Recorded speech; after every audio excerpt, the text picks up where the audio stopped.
Assalamualaikum warahmatullahi wabarakatuh. Perkenalkan, nama saya Wahda Belata Hidayat. Saya dari Prodi Pendidikan Ekonomi. Di sini saya akan menyelesaikan ulangan akhir semester dari matkul Perekonomian Indonesia yang telah diberikan oleh dosen pengampu, yaitu Bu Eka Putri, MPDE.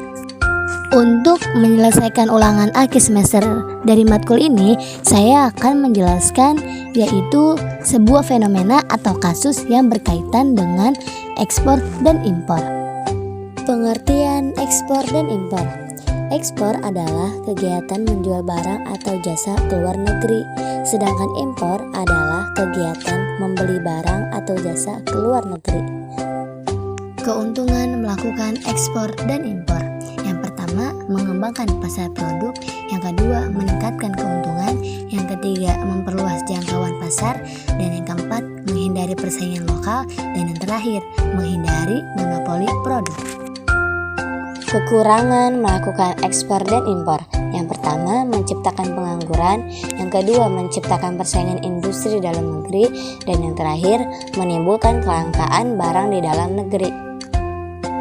Contoh barang yang diekspor impor dari Indonesia yaitu ada lemak beserta minyak hewan nabati, yang kedua ada mesin dan peralatan listrik, yang ketiga perhiasan atau permata, yang keempat alas kaki, dan yang kelima kayu dan barang-barang lainnya yang terbuat dari kayu, dan yang terakhir pakaian jadi.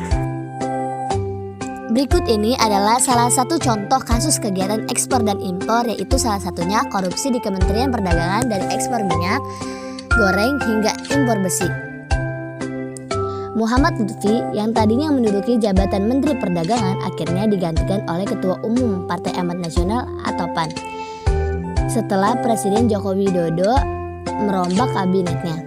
Meski disebut reshuffle ini sebagai bentuk penyelenggaraan, ada sejumlah carut-marut yang terjadi di kementerian tersebut, mulai dari langkanya minyak goreng hingga kasus korupsi yang menjerat sejumlah pejabat di Kementerian Perdagangan. Semuanya terjadi di era Muhammad Lutfi. Lalu kasus korupsi apa sih yang terjadi di kementerian tersebut?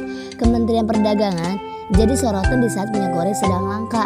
Penyebabnya, Kejaksaan Agung menetapkan 5 orang tersangka dalam dugaan korupsi pemberian fasilitas ekspor CPO dan produk turunannya, termasuk minyak goreng yang terjadi pada 2001 hingga Maret tahun ini.